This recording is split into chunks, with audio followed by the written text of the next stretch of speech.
Objection, the chair is authorized to declare recess at any time.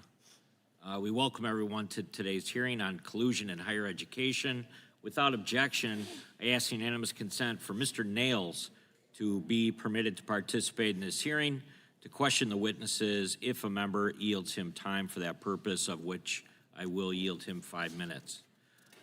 I'll now recognize myself for an opening statement. According to the National Center for Education Statistics, U.S. colleges and universities are $700 billion industry. Harvard endowment alone, which stood north of $50 billion as of 2023, is larger than the GDP of 120 nations. 6 of the 8 Ivy League schools have endowments exceeding $10 billion. Ivy League schools should be competing to offer the best product at the best price possible. Instead, they collude to raise prices and spend their inflated cartel earnings on administrative bloat. According to the Bureau of Labor Statistics, while products like cars, clothing, and TVs have become more affordable as businesses reduce costs to attract buyers, the cost of college tuition and textbooks has risen by more than 180%, and respectively continues to go higher. Today, the cost to attend an Ivy League school can exceed $100,000 per school year. Ever since the Ivy League was established in the 1950s, these schools have been focused on exclusivity, maximizing profits, and artificially inflated prestige rather than expanding access to education and serving students. In 1950, Harvard charged $600 a year for tuition. Today, that number is nearly $60,000.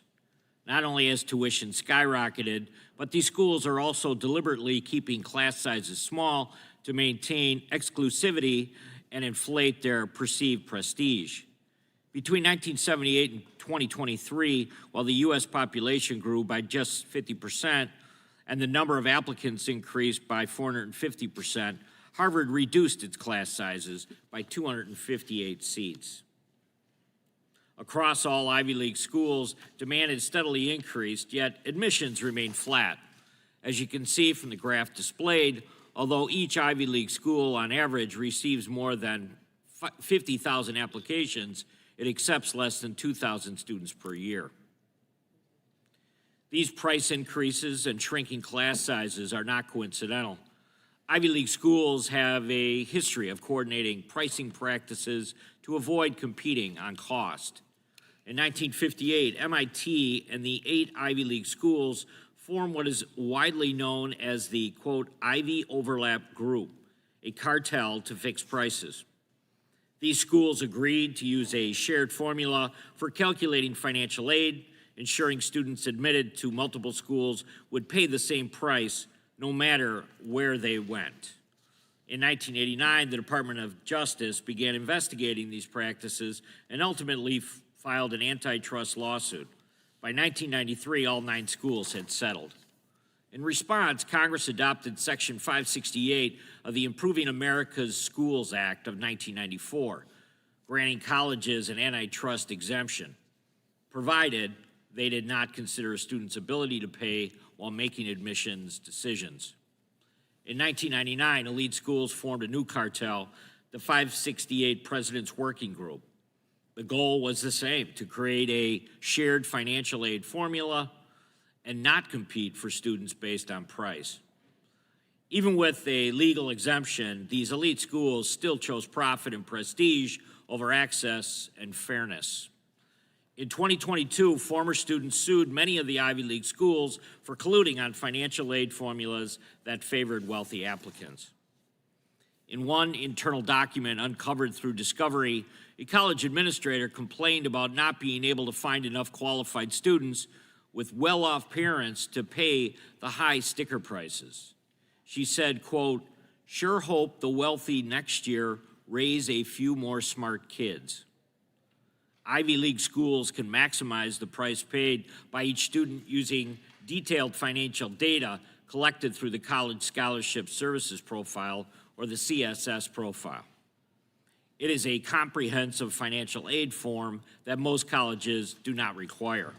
The CSS profile gives these schools access to sensitive information, including family home ownership, savings and retirement accounts, and more. With that information, they can determine how much a prospective student's family can apparently afford to pay and then charge them that amount. Despite valuing their degrees at nearly $400,000, having multi-billion-dollar endowments, and receiving billions more in taxpayer funding, these schools don't prioritize accessibility or quality of education. They prioritize profit and prestige. And even though the Ivy League schools no longer have an antitrust exemption to coordinate on pricing, tuition continues to skyrocket. By setting the industry standard for tuition, the Ivy League creates an umbrella effect that allows other colleges to charge more than they could in a competitive market. Today, we are starting an overdue conversation about how the Ivy League's anti-competitive practices may harm students, taxpayers, and ultimately our country's future. I want to thank the witnesses again for appearing before us today, and I look forward to your input. I will now recognize the ranking member, Mr. Nadler, for his opening statement. Mr. Chairman, before I start my opening statement, let me mention a personal stake in this. I am the first member of my family to go to college. We didn't have much money. My father worked on a gas station, and I was offered full scholarships by two Ivy League colleges, Yale and Columbia. I chose Columbia, and I never had to pay a cent. Mr. Chairman, this hearing, like so much else that we have done in this committee under Republican control, takes a serious issue and uses it as little more than an excuse to launch a decidedly unserious so-called investigation. Let's be clear. The cost of tuition at many colleges and universities, not just Ivy League institutions, is too high and is unaffordable for too many families. But the same Republicans who today claim to be concerned about the ability of students and their families to afford college tuition proudly cast their votes 2 weeks ago for a budget reconciliation bill that would take direct aim at student loan programs and other vital student aid. If they really cared about consumer prices, they would not undermine the ability of all students, especially low-income students, to access and afford higher education. They would not make cuts to Pell Grants that would reduce or eliminate access for up to 4 million students. They would not cut student loan subsidies, raising costs for an average borrower by up to $200 a month. They would not make student loan repayments even more difficult and push more students into the predatory private loan market. And they would not include devastating cuts to Medicaid, which will deprive roughly 3.4 million low-income students of much-needed health care. But Republicans showed us very clearly that their priority is tax cuts for billionaires, not affordable higher education. So it is a little difficult to take their concerns seriously today. This hearing also comes in the context of the Trump administration's all-out assault on education and research at colleges and universities across the country, and particularly at Ivy League and other elite universities. The administration has slashed billions of dollars in research grants to universities, which will set back technological innovation and medical advances by decades, not to mention harming our economic growth. At the same time, they are revoking student visas and sending an unmistakable message to prospective students around the globe that they are not welcome.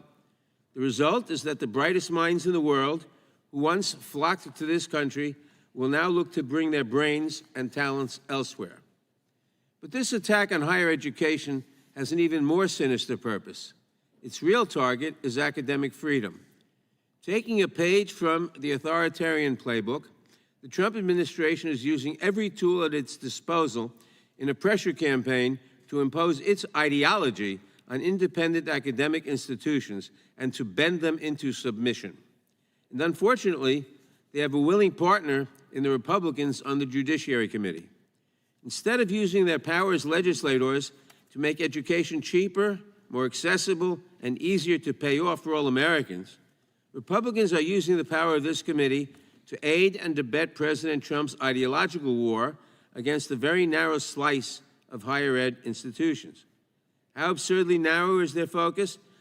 They are targeting 8 schools out of about 4,000 in the United States. That amounts to a focus upon less than 0.5% of the American undergraduate population. While President Trump threatens individual schools with cuts for not adhering to his ideology, they are using the power and resources of this committee to pursue yet another empty antitrust theory so that they can bully their political targets. Sadly, this follows a familiar pattern. Last Congress, this subcommittee unleashed baseless antitrust investigations designed to undermine the free speech rights of advertisers and investors that held views disfavored by the majority. When advertisers made the reasonable determination that they did not want their brands associated with extremist views and hate speech on social media platforms, Republicans used the flawed antitrust theory to justify a campaign to threaten and intimidate them into abandoning their efforts at responsible advertising. When investors threatened the profits of big oil and gas companies by considering the risks that climate change posed to our economic future, the committee rushed to the defense of their corporate allies with another hollow antitrust investigation. And now today, they return to the same tired playbook, using the power of this committee to support the Trump administration's efforts to target academic institutions. After having launched an overbroad fishing expedition against Ivy League universities, they're now holding a hearing today to justify these efforts at harassment and intimidation. As I noted at the outset, there are real concerns when it comes to the cost of tuition at colleges and universities. If there is indeed collusion among the Ivy League schools, enforcement by our antitrust agencies, the Federal Trade Commission, and the Department of Justice is the answer, not a partisan probe that merely serves as another broadside against education in America under President Trump. There is much we could do together to bring down the cost of tuition and broaden access to education. Unfortunately, Republicans would rather slash student loans to pay for tax cuts for billionaires while threatening universities that do not bend to Donald Trump's will. Unfortunately, there is one clear loser in the Republican war on science and education. It is the students they claim to support, and I should add, the public that benefits from scientific and medical discoveries that will not now happen in the United States. I appreciate our witnesses for appearing today. I look forward to hearing from them, and I yield back the balance of my time. Gentleman yields back. I now recognize Chairman of the full committee, Mr. Jordan, for his opening statement. Thank you, Mr. Chairman. So first, they set the same general price. Then, second, they demand large amounts of information from the student and their family for each student, and they squeeze every dime they can out of that family for tuition. And then third, they limit class size. So they agree on price, they perfect price discriminate, and they limit output. That's about as anti-competitive behavior as you can get. And then with this windfall of money they get, perfect price discrimination, collusion on the price, limiting the class size at the institution, there's a windfall of money they get from students and their families and the government, the taxpayers. They hire an unbelievable amount of administrators. Mr. Shieh has pointed that out. Such a deal for taxpayers and families. That's what's going on, and thank goodness the chairman's having a hearing on this. It's ridiculous, and everyone knows it. Not to mention all the crazy things we saw and witnessed at these institutions over the last few years, all kinds of crazy protests, taking over buildings, anti-Semitic behavior. I mean, not to mention all that. That's what's going on, and the ranking member of the subcommittee says, we're wasting our time? You've got to be kidding me. The taxpayers appreciate that their tax money actually is used in the right way, not like it's being used at these institutions. So again, I want to thank the chairman for this hearing. I look forward to our witnesses and thank them for being present today and testifying. With that, I yield back. Gentleman yields back. I now recognize the ranking member of the full committee, Mr. Raskin, for his opening statement. Thank you very much, Mr. Chairman. Thanks to our witnesses for joining us today. Republicans convened us in the middle of the night a couple weeks ago to pass their billionaire tax break bill, which even Elon Musk, their great hero, now calls a disgusting abomination. Another class war tax scam that will not only throw 14 million Americans off of their Medicaid, but increase the national debt by $3 trillion.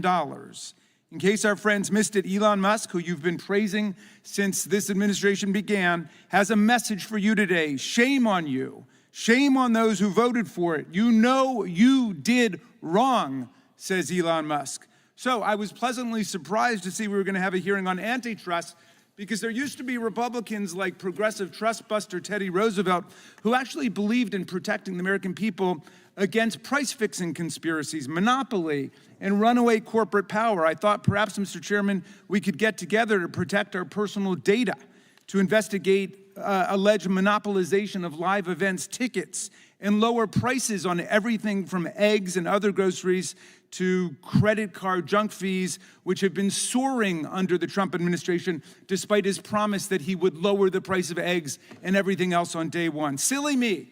Like everything else, antitrust in the hands of our friends is just one more chance to attack America's colleges and universities that refuse to surrender control to that luminary academic scholar, Donald Trump, who wants the federal government to take over faculty hiring, student admissions, and academic affairs at every university in America. And I don't even know why Donald Trump's so mad at Harvard. They let in his son-in-law, Jared Kushner, after the Kushner family donated $500,000 to get him in, just like Trump pardoned Kushner's father, Charles, a major Trump donor who's our new ambassador to France, for his multiple convictions for tax evasion and witness tampering. Now that would be a worthwhile hearing, Mr. Chairman, how wealthy people like the Kushners and the Trumps buy their way in to America's elite institutions, as Donald Trump calls them. But antitrust is now just a weapon of political attack, not economic analysis. When businesses advocate sustainable investing, House Republicans accuse them of violating antitrust. When consumers want to exercise the right to boycott, Republicans accuse them of violating antitrust.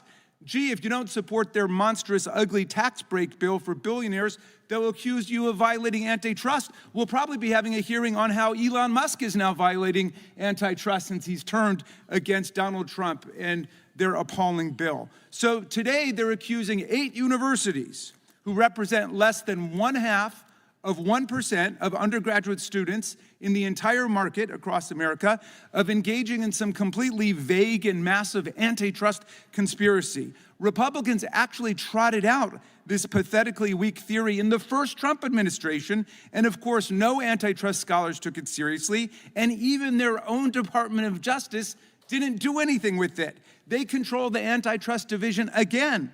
Why do they need another hearing in this committee? Why don't they just bring their case if there's a case? They've got the power. That's what they've been talking about. Look, this is pure power politics. President Trump's attacks on higher education reflect a standard move by authoritarians like Vladimir Putin in Russia and Viktor Orban in Hungary. This is right out of the dictator's playbook. Subdue and control any institution that could provide a check on your lying and your corruption. Prevent any possibility of opposition and dissent from forming against the autocrat and his regime. Clear a path for the agents of propaganda and disinformation, and destroy the institutions that have given us great advances in scientific discovery and intellectual inquiry, as Mr. Nadler points out. J.D. Vance gave the whole game away, by the way, when he repeatedly quoted Richard Nixon to say, "The professors are the enemy." Nixon said, "The professors are the enemy." Write that on the blackboard 100 times and never forget it. Department of Education Secretary Linda McMahon ominously warned, if schools want to continue to do research, they must fall in line with the administration and its goals. They must be, quote, in sync with the administration and what the administration is trying to accomplish. That's a federal government takeover of every private and public university and college in America. Now, Harvard has stood up to the administration's attempted hostile takeover, rejecting its blatantly unconstitutional demands to control its governance, its curriculum, and the ideology of its faculty and students. In response, the administration has come after the university's research contracts and grants, and more recently, even its ability to enroll foreign students, only to be shut down by the courts, and not left-wing rogue Democrat judges, but Republican judges too, for violating the university's First Amendment rights. We've got academic freedom in America under the First Amendment. And now the Trump administration ridiculously threatens to come after the university's tax-exempt status They want to revoke Harvard's tax-exempt status, and they've asked all federal agencies to cancel all of the contracts they have with Harvard to get the work of the American people done, contracted work.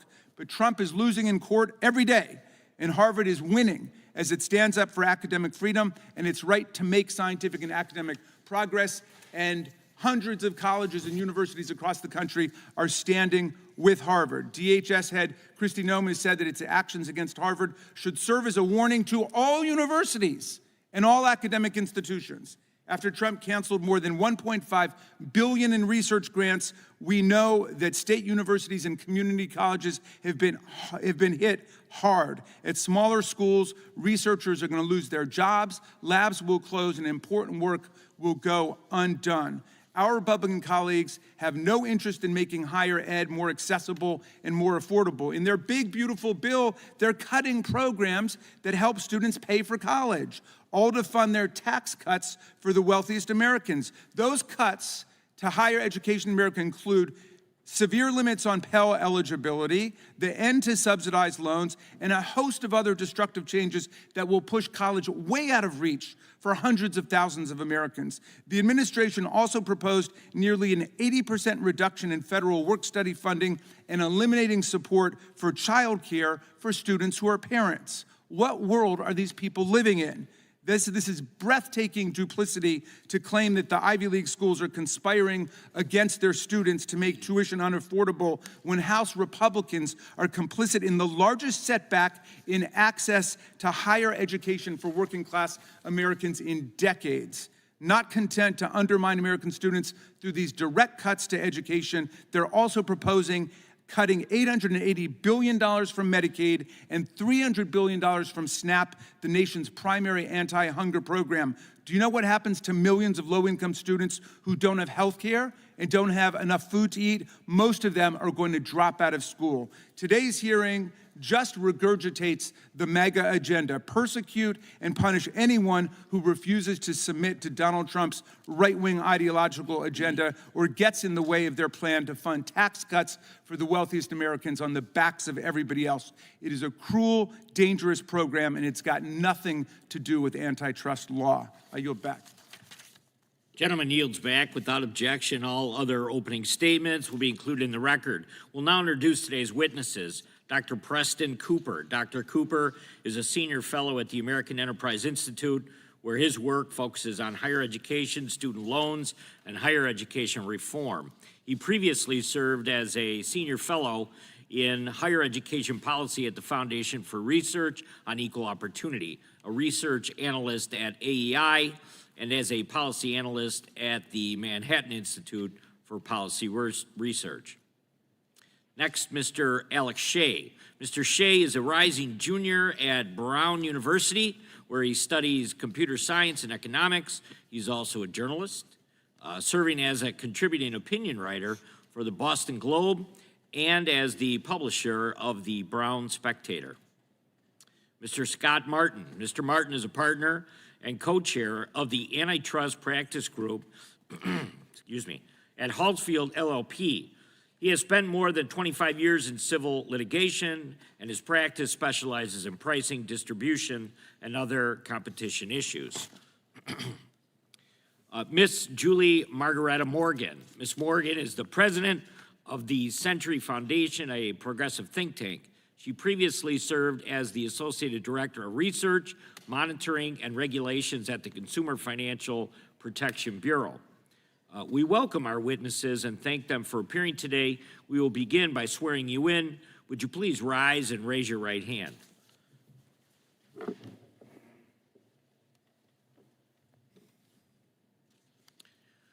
Do you swear or affirm under penalty of perjury that the testimony you are about to give is true and correct to the best of your knowledge, information, and belief, so help you God? Yes, I do. Let the record reflect that the witnesses have answered in the affirmative. Thank you, and you can be seated.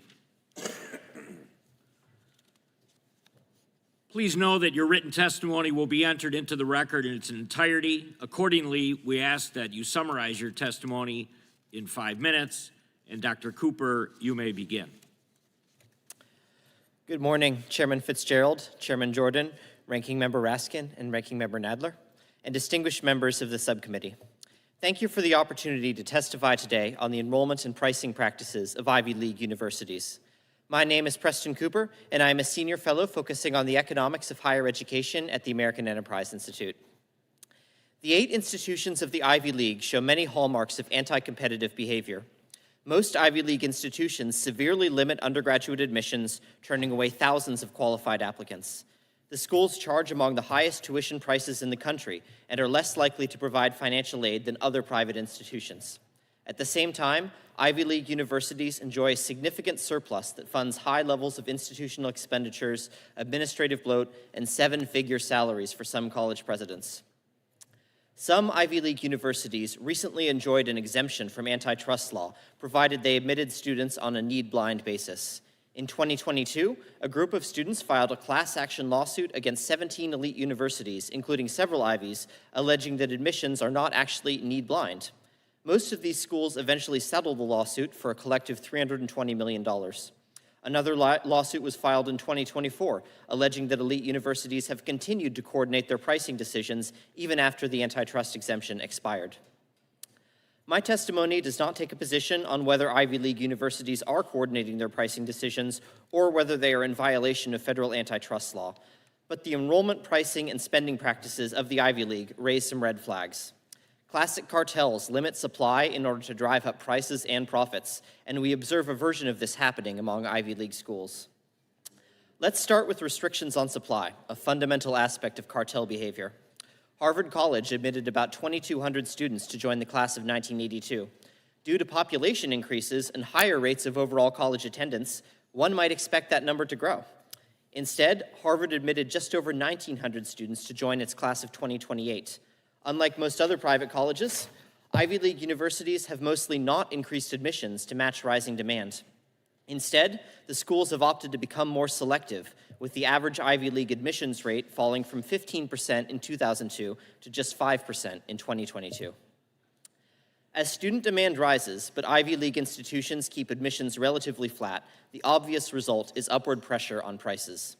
The annual price of tuition and fees at Ivy League universities ranged between $59,000 and $69,000 in the previous academic year. That's between 56% and 82% higher than the average for private colleges. Ivy League students are also less likely to receive financial aid. While 84% of students at non-Ivy colleges enjoy a discount off the sticker price, the share of Ivy League students receiving institutional financial aid is just 52%. In a traditional cartel, restricted supply and higher prices enable monopoly-like profits. While nonprofit universities don't earn profits in the traditional sense, they still enjoy surplus revenues. Ivy League universities spend an average of $126,000 per full-time equivalent student, compared to just $35,000 for the average private college. These high levels of spending fuel a vast administrative bureaucracy. The average Ivy League institution employs 1 non-instructional staffer for every 2 students, compared to 1 staffer for every 6 students at other private colleges. All of this matters because Ivy League institutions have an outsized impact on the future of America. Ivy League graduates are vastly overrepresented among elites in business, politics, and media. A group of institutions which limits enrollment and charges excessive prices denies opportunity to thousands of students, particularly middle-class students with strong academic qualifications who face an unfairly low likelihood of admission today. The surplus revenues that Ivy League institutions currently enjoy fuel administrative bloat, but they could instead be used to create more seats for qualified applicants. The market for elite education bears many of the telltale signs of anti-competitive behavior. Whether it meets the legal definition of a cartel is an open question, but it unambiguously leaves students and society worse off. Thank you for your attention, and I look forward to your questions. Thank you, Dr. Cooper. We'll now recognize Mr. Martin for 5 minutes. Thank you. Chairman Jordan, Ranking Member. Thank you. Chairman Jordan, Ranking Member Raskin, Chair Fitzgerald, Ranking Member Nadler, and distinguished members of the subcommittee, I thank you for extending an invitation to testify today. My name is Scott Martin. I'm an attorney whose work is focused on antitrust litigation for more than 30 years. That includes more than 2 decades primarily spent on defense work and the past 10 years principally litigating on behalf of plaintiffs. I'm also an author and co-editor of multi-volume antitrust treatise. I care deeply about the benefits of competition and free markets, which is a truly bipartisan goal, as well as active but fair enforcement of our nation's antitrust laws. As the members of the subcommittee know, the antitrust laws address both unilateral conduct, anti-competitive acts undertaken by a single actor with market power, and concerted conduct, particularly when the latter involves direct or horizontal competitors. Most of my remarks will be directed to the latter as an area of concern regarding higher education historically, principally the potential for cartel activity, which the United States Supreme Court has labeled the supreme evil of antitrust. In testifying today, I make no prejudgment about any current conduct, nor has my law firm represented a party in the cases I'll discuss. Indeed, the hope of antitrust lawyers is always that free markets are operating properly and that unlawful conduct is not interfering with that. But there are several reasons here for heightened vigilance to protect and encourage robust competition in higher education.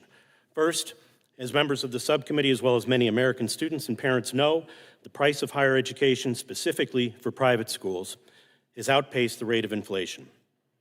Since I was in college, the Consumer Price Index has inflated the dollar by a factor of 3, but tuition prices at the most selective institutions in particular have gone up on the order of 7-fold. Meanwhile, output in terms of class size has not kept pace with population growth. This is true despite increased demand and increasing multi-billion-dollar endowments.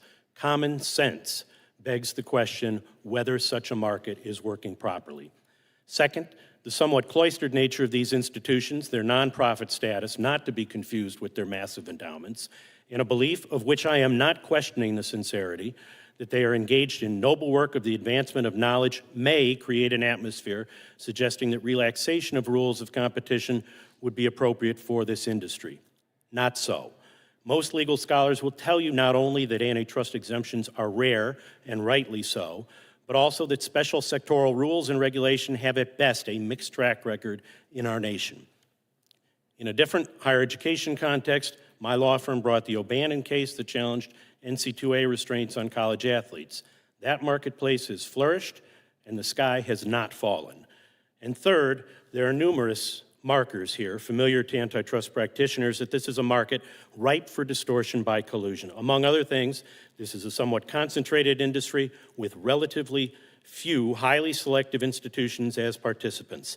There are numerous opportunities for those entities to collude, whether directly, such as at meetings of university presidents, or facilitated through intermediaries, such as the College Board. And there are, of course, exceptionally high barriers to entry into the market. As I mentioned, by way of context, this industry has been the subject of investigations and litigation, raising competition concerns in the past on issues ranging from no-poach agreements concerning graduate school faculty members to monopolization of markets for college bookstore sales and local housing. The common application used by over 1,000 colleges and universities throughout the United States also has been the subject of a private antitrust action, ultimately settled.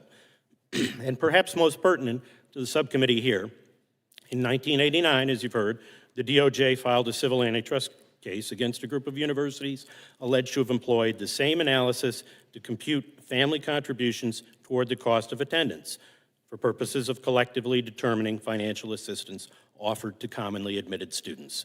That case resulted in a 10-year consent decree in 1991, under which those universities committed not to agree on student financial aid, and subsequently to the congressional passage of the so-called 568 exemption, permitting colleges to formulate common approaches to awarding financial aid, provided they strictly adhered to need-blind admissions. 568 exemption expired on September 30, 2022, and was not renewed. However, as you know, current and former college students allege in a class action filed in 2022 that members of the 568 President's Group of 17 top private colleges and universities have conspired to eliminate competition among them for financial aid. To date, 12 of those 17 schools have resolved the lawsuit in settlements totaling approximately $320 million. I thank you again for your attention and your vigilance in this regard. Thank you, Mr. Martin. Mr. Shieh, you may begin. Chairman Fitzgerald, Ranking Member Nadler, Chairman Jordan, Ranking Member Raskin, thank you for inviting me to appear before you today. My name is Alex Shieh, and I'm a rising junior at Brown University, one of the most exclusive institutions in the world. But I'm not here to glorify the Ivy League. I'm here to warn you that the promise of American higher education, of opportunity through meritocracy, is under attack. I'm a legacy student at Brown. I went to a prep school that feeds to the Ivy League, and my parents are doctors who can afford the $93,000 a year sticker price. In other words, I'm exactly who the Ivy League was built for. But what about the kids who weren't born on third base? Statistically speaking, for a smart kid from a poor family, an Ivy League degree can power their ascent to the upper income brackets better than anything else. That's the American dream. But today, that dream is now a luxury good. According to the New York Times, at Brown, the median student's family makes over $200,000 a year. Half the student body comes from the top 5% of earners. And research by Brown's own professor, John Friedman, shows that even equally qualified low-income students are vastly underrepresented. At this very moment, the American people are tightening their belts, and Brown is raising tuition to beyond $90,000 a year. And even while charging students the price of a luxury car, Brown is on track to run a $46 million deficit this year. Where's all the money going? I'll tell you where it's going. It's going into an empire of administrative bloat and bureaucracy. Brown employs 3,805 full-time non-instructional staff for just 7,229 undergrads. That's one administrator for every 2 students. This isn't education. This is bloat, paid for on the backs of students and families who are mortgaging their futures for a shot at a better life. Meanwhile, Grace Calhoun, Brown's athletic director, earns over $1 million. A household assistant on payroll tends to University President Christina Paxson. And when budget cuts are made, these expenses stay while the student experience deteriorates. My dorm floods when it rains, and the burger patties in our dining hall have been replaced by an unappetizing beef mushroom blend. The idea that Brown's administration can be streamlined isn't conjecture. We didn't used to have these many administrators. Across the nation, the number of university administrators has risen by 162% in recent decades. And it's no coincidence that correspondingly, the cost of education has risen 181% in inflation-adjusted dollars since the 90s. Across the pond, a world-class education at Oxford or Cambridge can cost about half as much as an Ivy League degree, in part due to a much lower administrative burden. The status quo has a real human cost. I recently learned of a brilliant young man from Pensacola, Florida, who got into Brown but was forced to walk away because the financial aid wasn't enough. Brown says it meets 100% of demonstrated need, but Brown gets to decide what that need is. Middle-class students in particular suffer from these policies, earning too much to qualify for generous scholarships, but not enough to go to Brown without straddling themselves with significant amounts of debt. And let's not forget that Brown is one of several Ivy League schools that settled a federal antitrust lawsuit last year for allegedly colluding to suppress financial aid offers. I'm a reporter for the Brown Spectator, and to document this problem, I created a website called Bloat at Brown that used AI to assess whether each administrative role was actually necessary. I sent each administrative employee a Doge-style email to ask them, what do you do all day? Instead of answering, Brown's response was retaliation. My social security number was leaked. Our website was hacked. And Associate Dean Kirsten Wolf launched a disciplinary investigation into a litany of baseless charges, such as emotional harm. When they couldn't get me, they charged every single board member of the Brown Spectator, an unprecedented attack on student journalism. But we refused to back down, and we won our hearings. There was no misconduct, only exposure, and that's what Brown feared the most. This committee has a responsibility, not just to investigate Ivy League antitrust violations, but to reclaim the American dream from those who have twisted it into a racket. I call on you today to subpoena Brown's president, Christina Paxson, and ask her why Brown costs $93,000 a year. The American dream isn't just for the legacies, the coastal elites, or the children of privilege. It belongs to the kid in rural Kansas with a 4.0 GPA, the first-gen student working a night shift, and the families who did everything right and still got priced out. They deserve a seat at the table. They deserve a shot at making it big. Their American dreams matter too. I thank you for the opportunity to testify, and I welcome your questions. Thank you, Mr. Shieh. Dr. Morgan, you may begin. Good morning, Chairman Fitzgerald, Ranking Member Nadler, and members of the subcommittee. Thank you for the opportunity to testify at this hearing. The rising cost of college beyond high school in this country is a major concern for many American families. Whether they're looking at an associate's degree in nursing, a vocational certificate to become an HVAC technician, or a 4-year degree in business, Americans looking to get ahead in the job market are facing high tuition bills, and most families are forced to cope by taking on student loan debt that becomes a lifelong burden. I applaud the committee's interest in the cost of higher education. However, the focus of this inquiry is misplaced. Ivy League institutions train less than 0.4% of undergraduate students in this country, whereas the vast majority of students attend public community colleges and open access state colleges. Ivy League admissions and tuition practices have no effect on the schools that most Americans attend. Looking for a solution to college costs in the Ivy League is like looking for a needle in a haystack while the rest of the haystack is on fire.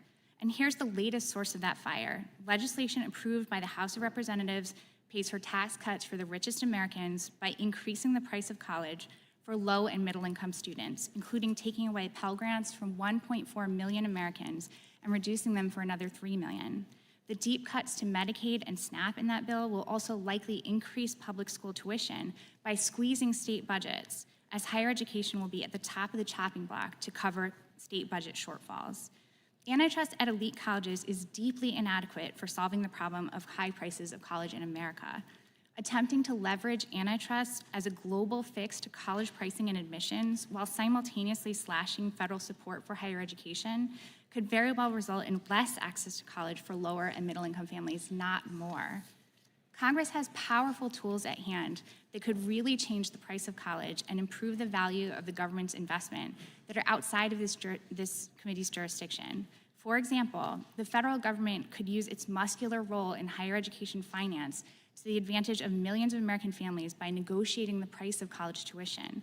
There's strong bipartisan precedent for this in Medicare, where the federal government assigns payment rates to healthcare services provided to Medicare beneficiaries.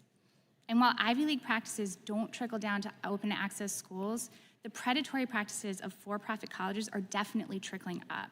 Community colleges must contend with for-profit schools that siphon off students through aggressive marketing and then leave them with high debt and low earnings potential. As Congress looks to roll back regulation of for-profit colleges, these conditions will only worsen. Lastly, today's focus on Ivy League colleges comes after a string of actions by government leaders aimed at gaining unprecedented levels of control over the minutiae of administration at certain elite colleges. Instead of simply enforcing the law, federal officials are openly looking for any punitive measure that they can apply to bend a handful of wealthy, elite colleges to their will. Federal officials have put forward a variety of diffuse reasons for this obsession with the Ivies, but I think this line of attack, taken as a whole, is most reasonably viewed as an attempt to turn back the clock and restore the role of the Harvards and Yales of the world as finishing schools for the children of wealthy and well-connected, rather than knowledge centers that can freely evaluate and challenge social and political trends. This attack on Ivy League schools has worrisome parallels to the actions of an authoritarian regime, and regardless of our views on elite higher education, it should be of concern because it's a sharp departure from the law and from our norms and democratic values. A strong higher education system is critical to the country's economic strength, to the strength of our democracy, and to creating more broadly shared prosperity. We need to be working together to ensure that we are building a system that meets all of our community's needs. Thank you, and I look forward to your questions. Gentlewoman yields back. Mr. Chairman, Gentleman's I recognized have a unanimous consent request. without objection. Mr. Chairman, I ask unanimous consent to enter China really wants to attract the talented scientists Trump just helped from today's New York Times. Without objection. Thank you. I yield back. Thank you, Dr. Morgan. Now proceed under the 5-minute rule with questions, and the gentleman from California is recognized, Mr. Isa. Thank you. Dr. Morgan, you went to Boston College, also known as one of the new Ivies, right? I did go to Boston College for And- law school. I have no idea whether it's called a new Ivy. Google says it is, and who else can we ask? The bottom line is undergraduate is now over $67,000, over $88,000 all inclusive. Is that one of the elite schools that you would be referring to beyond the original 8 Ivy Leagues? Absolutely. I do think that Good. colleges like And let me ask you a question. Since you made such a point that Boston College, or that other colleges, the basic 8, and we'll just add the new Ivies that charge similar amounts, they should be exempt from antitrust because they have a small market share and cater to the ultra-rich?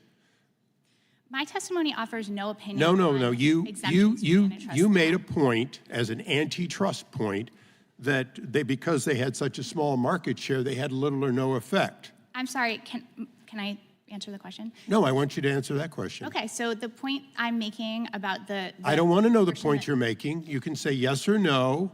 Did you say that? Can you restate the question, please? What did I say? You said, and I'll paraphrase, thank you very much. You said that we shouldn't be concentrating on them because they had such a small market share. Is market share a factor in antitrust activity of multiple companies working together in collusion? I believe we should be focusing on the Now, thank schools you that for not educate answering most that. You make it Americans. easy on me, Doctor. Mr. Martin, is collusion, even without large market share, if it makes prices unreasonably high, if it has an effect, is that antitrust behavior? It's per se unlawful. Okay, so you have per se unlawful behavior alleged, and yet the Democrats' witness, for some strange reason, wants to say, oh, don't look at that shiny object. Instead, what we heard today was, give us more funding for the bloated state universities that also are raising their prices. Mr. Shieh, you described yourself as sort of part of the wealthy and entitled, which is unusual in this body for anyone. Everyone else seems to want to be Horatio Albert. But your family was able to pay what needed to be paid at a Ivy League school, correct? Right, and most Americans can't afford this, though. $93,000 a year, that's like 150% of the median American income. Okay, and the evidence that's being presented today is that the effect is not just Ivy League schools, but if you take away the subsidies being paid by other taxpayers, all universities are rising at very high rates because of these practices, including what you talked about, this massive amount of overhead, if you will, inefficient overhead by administrators. Absolutely. Administrative overhead is growing not just at the Ivy League, but at state universities all across the country. It's risen dramatically in recent years. And Dr. Cooper, is it fair to say that one of the things you see among cartels, antitrust activity, and so on, is you see higher prices and less efficient, higher overhead? Isn't that kind of a hallmark when you give antitrust exemption? That's correct. We often see higher prices and higher profits. So for our witnesses, is it fair to say that if, in fact, we bring back real competition at all levels, at all universities, and as a result, we then would be able to drive down prices, drive up the efficiency, we could, in fact, allow more people to be able to leave college without burdensome debt? I think that's correct. We need more competition in higher education. Okay, so today's hearing is really about antitrust behavior by the most esteemed university. And Mr. Shieh, I'm going to ask you a question. Is it your understanding, as a rising junior, if I'm correct, that if you go to one of these great universities, the rest of your life, your career income is on average greater, isn't it? This is empirically true, is that if going to an Ivy League school can definitely raise your potential earnings, especially if you're from a low-income family. So, Mr. Martin, the tendency by the universities that will deliver the highest lifetime earning to restrict, to reduce, and as a result, to deny to the people who otherwise would have that opportunity, isn't that one of the real detriments of this antitrust behavior? It should trouble us as antitrust lawyers. Thank you. I yield back. Gentleman yields back. Now recognize the ranking member for 5 minutes. Thank you, Mr. Chairman. Dr. Morgan, before I begin my questions, can you please say your answer to Mr. Ice's question on market size?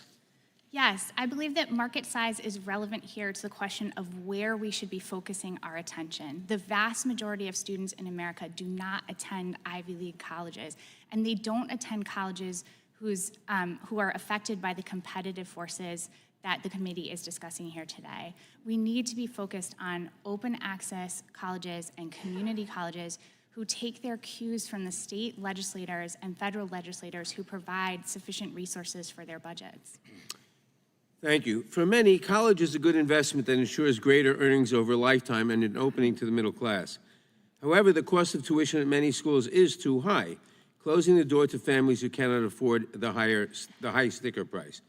Despite this affordability problem and the growing disparity between the richest few and the many who are seeing rising prices in all parts of the market, the Republicans' reconciliation bill takes direct aim at student loan programs and other critical student aid programs. The Trump administration has also taken aim at students and universities while pulling critical research funding and kidnapping students and academics off the street. Dr. Morgan, how does the Republican budget impact low-income students and the public's access to higher education going forward? The Republican budget is going to have drastic negative impacts on the cost of higher education for most students in this country. As I said in my testimony, it's going to cut Pell Grants for millions of students, making them foot the bill for more of college. It's going to make student loans more expensive to repay on the back end. It caps the amount of federal student loans that people can take on, but not the amount of tuition, meaning that more people are going to have to take on private student loans to cover that gap. And how does higher education support the country and our economy generally? Higher education is incredibly important to our economy, and it serves a number of purposes. Number one, those open access schools and community colleges that I referred to are educating people to become nurses, nurse practitioners, HVAC repair people, electricians, the people who serve our communities every day and make our economy robust. But our educational institutions also provide funding for, or receive funding to do research that provides innovations that are incredibly important to our society. They make us safer, they make us healthier, and they make our country more competitive. Well, following up on that, how does the gutting of federal research programs at the National Institutes of Health, the Centers for Disease Control and Prevention, and the National Science Foundation impact not just the institutions, but society and even humanity? I think we're all going to feel the impacts of these cuts for a long time. We're not going to be developing the drugs that make us safer and healthier in this country. We're not going to be developing the innovations that help keep us competitive and power manufacturing within our country. So it's going to have a really big impact on us as a whole. I also think that it's going to move more innovation to the private sector, which means that we're really only going to be developing the innovations that are profitable and not necessarily the ones that are best for the public as a whole. And most of our drugs are not initially profitable without federal research. Dr. Morgan, the United States has been the beneficiary of foreign students coming here, being educated here, the best and the brightest, and staying here. It's one of the reasons for our scientific supremacy. What is the effect of the Trump administration's hostility to foreign students and denials of visas and even revocations of visas? What will be the effect on our economy and on our scientific primacy? Yes, I think that, first of all, we have to view this attack on foreign students at American colleges as part of a larger punitive effort to bend certain colleges to the administration's will. So this is really part of an effort to kind of turn the screws in any place that the administration can to bring colleges around to a set of... What would be the result? Oh, sure. So I think the result of this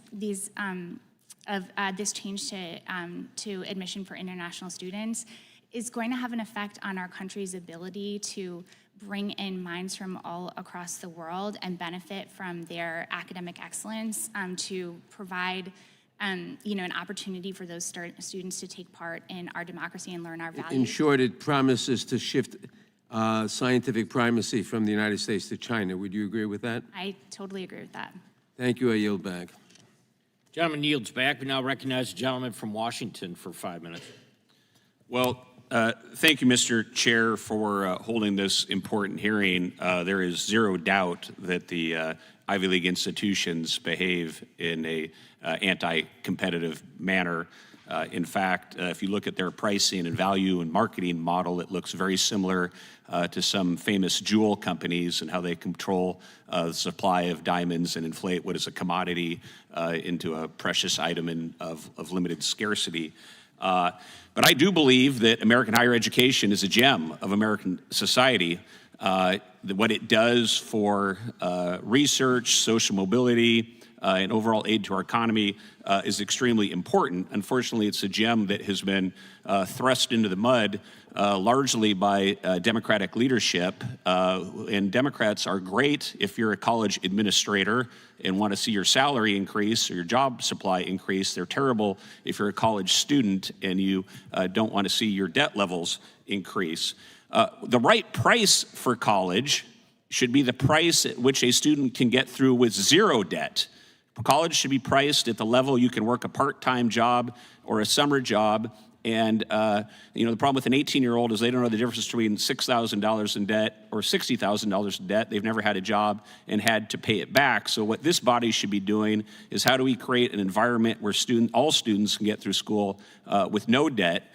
When I was in our state Senate, as Republicans, when we took control in the state Senate, we actually dropped the price of college tuition 20% in Washington State under Republican leadership because we were working for the middle class. I've had the experience of going to a big state school, Washington State University, where my father was a professor. I spent a year as a teacher at Catholic University of Mozambique, teaching war refugees. I was a teaching fellow at Harvard when I did my master's there, and I was on short-term on the faculty at Sciences Po University in Paris, which is kind of the Harvard of France. And across all those experiences, what I saw is that the amount of growth in administrators in American universities is simply out of control. When you go to Sciences Po, there's no diversity deans, student housing deans, student welfare deans. There is simply this reliance on college students to behave as adults and figure stuff out for themselves. In doing that, they're able to provide college at a much, much lower level. So what this body needs to do is to figure out ways to get out all the BS out of higher education, get back to basics, and create mechanisms to bring costs down. Now, I do want to touch on this issue of the Ivy Leagues and Harvard specifically, which does have some real problems. When I went to Harvard, there was a lack of viewpoint diversity. We used to call the Republican Club the phone booth club because there were so few of us we could fit in a phone booth. Now I make that joke, and a lot of students don't even know what a phone booth is. But in any event, the solution to this is just to make these universities reflective of American society. It's like Noah's Ark. Just increase access and viewpoint diversity. This shouldn't be hard, except the fact the far left does not want to give up its stranglehold on America's most elite universities. But this is going to happen. Secondly, there is a problem with the Chinese government and foreign institutions utilizing America's most elite universities. When I went to Harvard, there was sort of a small-scale scandal that they refused to fly the flag of Taiwan at that time. And in fact, we have some important legislation here in this body in the Deterrent Act, which we passed out of the House, that would illuminate how much foreign influence is going on in college campuses from places like China. And even today, Harvard resists implementing that bill. I'd like to enter for the record this column, this newspaper article that Harvard has trained so many Chinese communist officials, they call it their party school. So there very much is a problem of China. Without objection. These universities, if I could enter this in the record. Thank you, Mr. Chair. And finally, I just want to thank all the panelists for fighting this antitrust issue.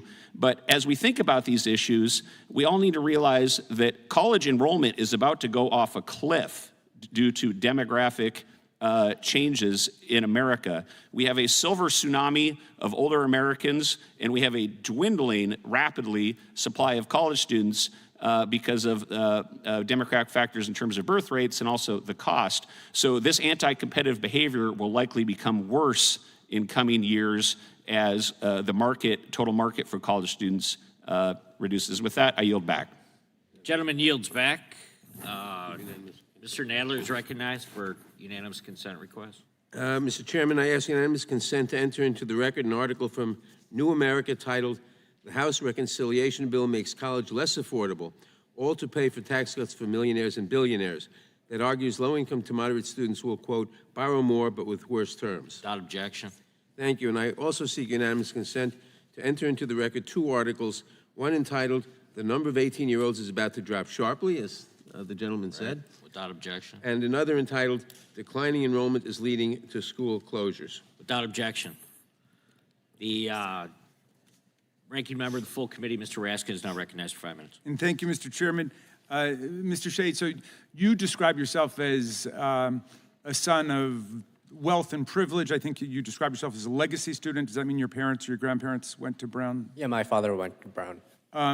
But other than having some complaints like the beef mushroom blend, you're really speaking not so much for yourself, but for other kids. You say the kids who are not born on third base. Is that right? Absolutely. I think the value of an Ivy League degree used to mean that you were smart, that you're brilliant, but I think it's being diminished. And as you know, the vast majority of young people who want to go to college are not going to be able to go to Brown, even if you increase the class size as you've advocated by a couple hundred kids. The vast majority are going to end up going to, if they can afford it, state universities, community colleges, and so on. So my question for you is, will you use your platform here today to oppose the major cuts in Pell Grants, which have allowed an avenue for upward mobility and education for young people that are built into the current tax bill? 1.4 million Americans would be thrown off, and I just wonder if you would oppose the cuts to Pell Grants, the cuts to student loans, and the 80% cuts to college work study, which you know allows people to work their way through college. Well, I think something that we've observed economically is that... No, I'm going to, like my friend, I'm going to ask you to answer the question. Do you oppose all those cuts, or do you support them? I guess I believe that that subsidizing education only increases the cost because... So you favor those cuts. So you would just get rid of the Pell Grant program, is that right?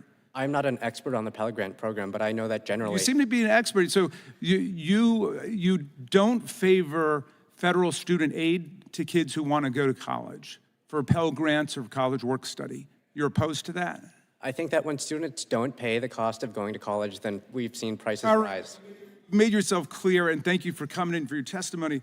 Look, a point was made before that collusion is per se illegal, which of course is true as a matter of antitrust law.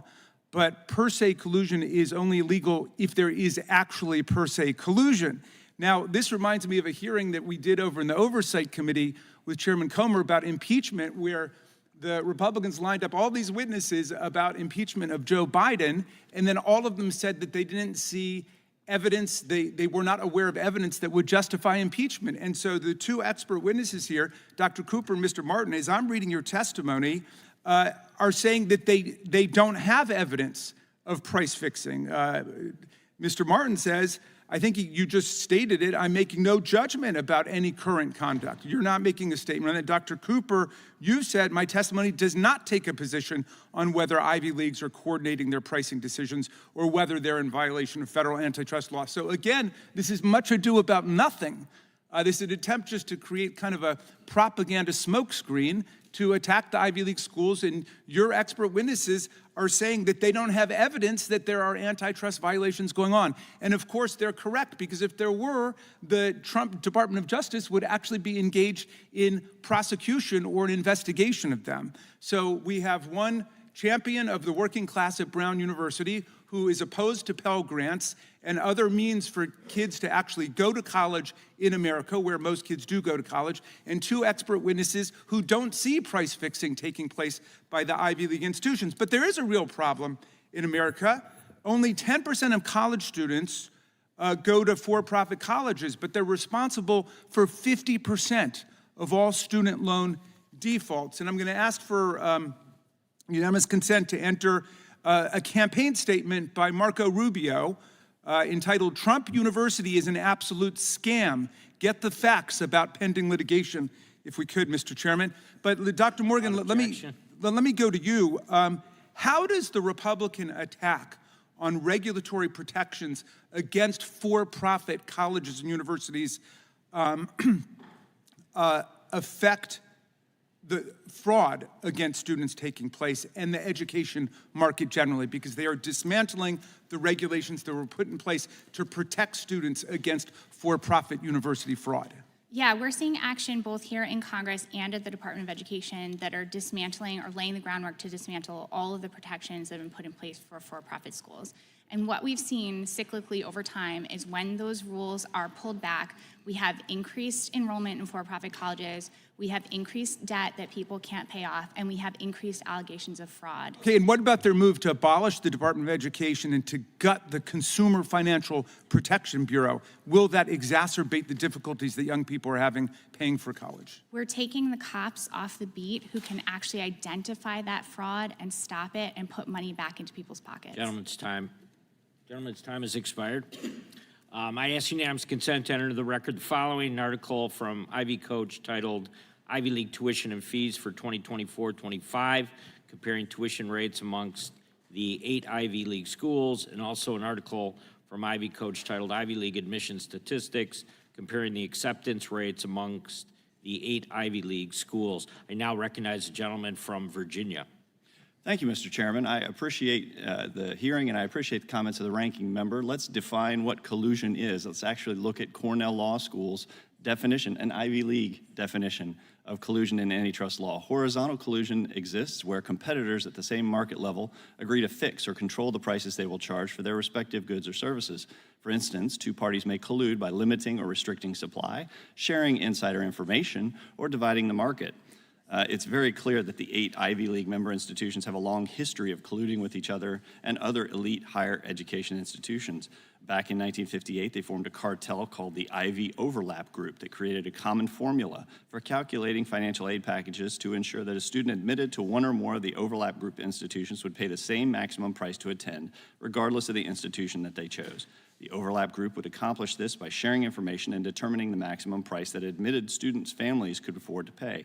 Later, operating under a now expired antitrust exemption, many of the Ivy League institutions and other elite higher education institutions formed the 568 President's Working Group, which likewise created a common formula to ensure 568 PWG schools would not compete on price. So this behavior led to lawsuits and settlements against many of the Ivy League institutions. Dr. Cooper, does this cartel of elite higher education institutions have the ability to raise the cost for students and their families who are attempting to pay for college? Absolutely, Congressman. I believe the opaque financial aid system enables Ivy League colleges to charge much higher prices than they would be able to in a competitive market. There is a billion-dollar consulting industry that helps Ivy League institutions figure out exactly how much each family is able to pay and then charge that amount. We've seen collusion on pricing before enactment of the Section 568 exemption, and while the exemption was in effect, now we are concerned it persists today, even though the exemption has expired. What gaps in enforcement have allowed Ivy League institutions to effectively operate as a pricing cartel? So the prices that colleges charge are very opaque right now. You have to apply and be admitted in order to figure out how much you're going to pay. And at that point, the college sort of has you captive, that it's going to be very difficult for you to comparison shop at that point, go to a different school, and you kind of have to accept the price that the school is charging you, or else maybe not go to college. So, similar question to Mr. Martin. These institutions, through the Overlap Group and the 568 President's Working Group, used this common financial aid formula for decades to make sure they weren't competing on price. Do you think that these institutions could still be using that same revenue maximizing formula to calculate financial aid awards that they used while the exemption was in place? Well, that's the subject of an ongoing litigation in the Northern District of Illinois. And to put a finer point, I make no prejudgment as to what the outcome of that litigation would be. I only note that 12 of the 17 member institutions have settled it for a total of $320 million. It survived a motion to dismiss. It's gone on through discovery. And quite candidly, some of the documents in that case will be challenging for the remaining defendants. And if they are shown to be using the same formula, could that present significant antitrust issues? It could. There are substantial damages alleged in the case. Mr. Shieh, Brown's estimated cost of attendance during the 25-26 academic year is $97,284 per year. That means Brown values a degree from its institution at almost $400,000. Do you think a degree from Brown is worth nearly $400,000? That's a very good question. I think that is that empirically it's just barely worth it. But I think that for the kids who it could help the most, that's too much for them to pay up front.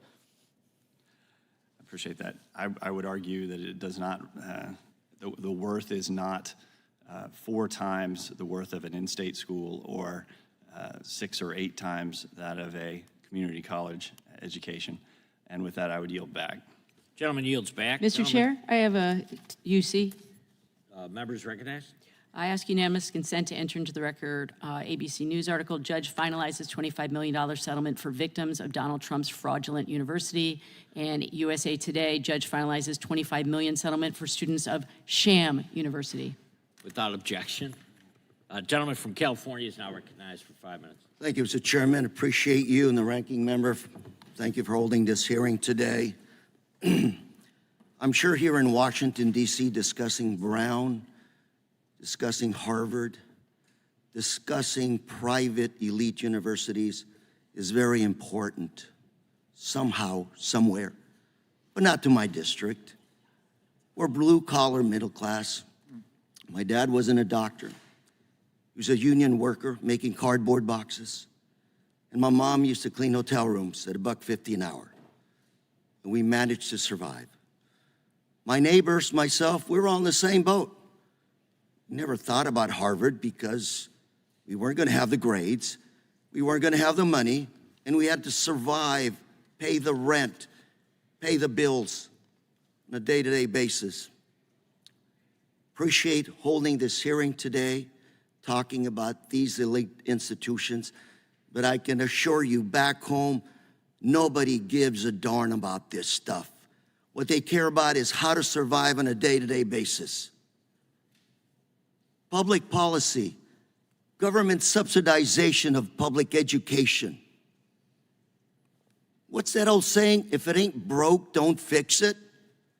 The GI Bill, World War II, over. The greatest generation comes back to the U.S. We decide to pay for their college education.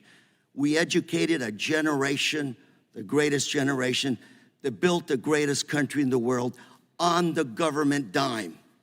My generation, I did go to the Harvard of the West Coast, Cal State Fullerton. Second-rate school, not a UC, but a Cal State. That was right for this kid from the hood. By the way, my tuition then was zero. Pell Grant, Cal Grant, paid for everything, and I skipped a few meals to make it happen. Here we are today, discussing Harvard, Brown. I'm gonna have to go back and tell my constituents that the 2 or 3 hours spent here today is gonna make a big difference in their life. I will tell you what they're looking at. Cal Grants, Pell Grants, cutting of Pell Grants, school loans. They want to know how they can also get the opportunity to go to college. And by the way, subsidization of education? I thought we were all taxpayers. Do we not have the opportunity as taxpayers to say where our tax dollars are going to go? And don't those taxpayers go to our children, the greatest gift God gives us, our children, to educate them? So what's wrong with a subsidized loan that they will have to pay back? What is against public policy here? Again, if it ain't broke, don't fix it. Let's go a little bit further. Current administration, public policy, research grants, California, immigrants. Chart behind me shows all of the AI companies that have been recently started up by immigrants in this country. I thought we were supposed to win the AI competition. And I bring this up in the context of, if it ain't broke, why are we changing education, public policy, investing in research and development, investing in making sure the best and the brightest from around the world come to help us come up with new inventions in this country, keep us ahead of the rest of the world. So again, what is it that's broke that we are trying to fix? Would the gentleman yield for question? Go ahead. Mr. Correa, thank you for your very passionate and eloquent remarks. What would have happened to you if you had not had access to Pell Grants and Cal Grants and public money to go to school? What would happen to your working class constituents today? Were you asking me to delve into a personal confession? The gift that my father gave me when I graduated from high school was, he said, can't give you a watch, can't give you something nice, but I can free you. You don't have to help us pay rent or pay the bills. You focus on studying, and that's where that financial aid came into being. This kid from the hood who wasn't quite ready for college was able to make it with that financial aid. Gentleman's time has expired. Now recognize Mr. Gooden from Texas for 5 minutes. Thank you, Mr. Chairman. I think one of the points Mr. Shieh was trying to make was that these universities shouldn't be so expensive in the first place. None of us want to take away Pell Grants and loan support, et cetera, financial aid for anyone that needs it. Our point is it shouldn't cost this much in the first place, to the point that we need $400,000, whether it's subsidized or not, to pay for these degrees. I'm curious, Mr. Shieh, when you started asking all these questions and making noise at Brown University, what was their response to you? They were not very happy. The Brown administration told people not to respond to our emails, and then they hit us with a disciplinary investigation, charging me personally for bizarre things such as emotional/psychological harm. Apparently that's a real student code of conduct violation, but I was found not responsible for anything. But they also dragged in the entire board of the Brown Spectator and charged all of us. And luckily we were cleared, but I think this shows that there's rot and they're trying to cover it up. Isn't that interesting that they had a problem with your free speech and the work you were doing, but they didn't have a problem with the pro-Palestinian encampments and all the anti-Semitism? Isn't that just wildly ironic that they would go after little old you, just a student that's banging the drum and kicking and screaming about high cost, and that pissed them off so much that they started an investigation and came after you, but they didn't have a problem with the anti-Semitism all over their campus? This is certainly a double standard. In 2023, we saw that a large group of protesters were actually arrested for trespassing. They invaded one of the buildings and they were asked to leave. They didn't leave. They were arrested, and Brown told the prosecutor to drop the charges. They weren't disciplined at all. I think there's a clear double standard here. Well, I hope you'll keep after it. The fact that the Democrats on this committee are going after you, not hard, I'll give them credit, but trying to nail you down on a Pell Grant question that really doesn't have anything to do with the point we're trying to make here. The point is, if college wasn't so expensive, we wouldn't even need all this financial aid because it wouldn't cost a fortune to go to college. It shouldn't cost $400,000, and kids that can't afford it wouldn't need the aid that they get because they would have aid, but we would need $400,000 of it. And so I hope that every child, every student in America can go to whatever college they want, but they're not going to as long as class sizes are limited and the price tags keep going up. Another interesting tidbit that I have found in all of this is all these endowments. One of my colleagues on the other side said taxpayer money was meant to go towards funding this. If an Ivy League institution has billions of dollars in their endowments, then I'm wondering how much needs to be given to this university with extra taxpayer dollars. Dr. Cooper, will you comment on that? Absolutely. Some of these Ivy League universities have endowments in the tens of billions. Harvard is an endowment north of $50 billion. And these institutions actually are less likely to provide institutional financial aid than other private colleges with fewer resources. And yet my colleague over here seems to just be outraged that we would want Harvard or Brown or name your university to use their endowment billions to educate the masses rather than to use taxpayer dollars to further their cost escalations and their price increases. Am I missing something, Dr. Cooper? I think you're right. Harvard and other Ivy League institutions could certainly be doing a lot more with the tremendous resources they have available to make college more affordable for their students and to expand to more talented students. Well, I praise your work. I'm sorry on behalf of my colleagues on the left that seem to be so angry with your exposing of the corruption and the collusion and the exorbitant cost increases of Ivy League educations. I can't hear one peep out of them with respect to the anti-Semitism in these same Ivy League institutions. They're all mad at President Trump for actually standing up against this anti-Semitism that we're seeing. They're mad at President Trump for trying to bring down the cost and saying to these Ivy League institutions, we're not going to keep sending you money of U.S. taxpayer dollars as long as you're helping to propagate this anti-Semitism. They're doing nothing about this. And Democrats are so mad at the president for standing up for the students and for standing up for the taxpayers that they instead are wasting your time going after you. So keep it up, Mr. Shieh, Dr. Cooper, Mr. Martin. I appreciate your work, and I encourage you to keep the pressure on Brown, especially Mr. Shieh. Don't be discouraged, and know that the American people, the vast majority of the American people, support your efforts, and we stand with you, and we share your views. Thank you. Gentleman yields back. We have a couple of unanimous consent requests. Mr. Correa first. Thank you, Mr. Chairman. Unanimous consent for the, including the following items in our record. First one, Trump is crushing America's AI leadership. We still have time to fix it.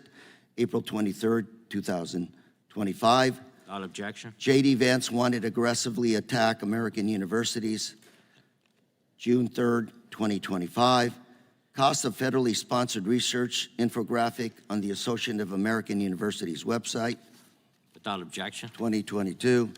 Benefiting society and the economy, American technology transfer for 2023. Federal R&D cuts would be another unforced policy error. Number 7, America's R&D rethink threatens its innovation supremacy. Number 8, New American Fortune 500 in 2024, American Immigration Council. Number 9, U.S. scientists warn that Trump's cuts will set off brain drain. Number 10, these are the U.S. universities more dependent on international students. And number 11, losing international students could devastate many colleges. Thank you, Mr. Chair. Without objection. Mr. I'll Chairman. ask unanimous consent to enter the record the following: a Washington Post article titled "Students Overpaid Elite Colleges, $685 Million, Price Fixing Suit." A press release from Berger Montague titled "Plaintiffs in Elite University Price Fixing Case Settle with Caltech and John Hopkins." And then also plaintiff's memorandum of law in support of their motion for class certification in the case of Corzo versus Brown. The gentlewoman from... Mr. Chairman, I just had one more, if I could. Go ahead. This is for one article entitled, Congressional Republicans' Budget Reconciliation Bill Imperils 4.4 million Pell Grant Recipients. Without objection. The gentlewoman from Vermont is now recognized. Thank you, Mr. Chair. We should be able to work together and find bipartisan solutions to this problem. I have 2 teenagers myself. They're starting to look at colleges. I've got sticker shock, as do most parents who go through this process. And I am really worried about all of the talented students who don't even apply, not just because of the tuition or the room and board, but simply the fees in order to apply. It's out of reach for so many families, and the astronomical costs mean working people do not have a fair shot at higher education.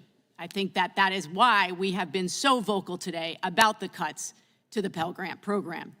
Everyone seems to agree that the high cost of college is a real problem in this country, but we can't seem to agree on how it is that we're going to bring down tuition costs.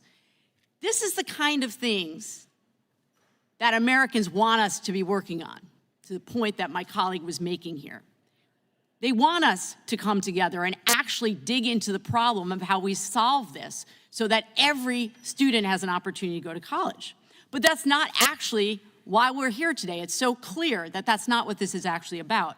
Dr. Morgan, I'm so glad that you're here, and I thank you so much for your time. Can you, take us through sort of the crux of what it is that we're supposed to be doing here, which is unpacking all of this? What are the things that are driving these higher costs in education? Yeah, thank you for the question.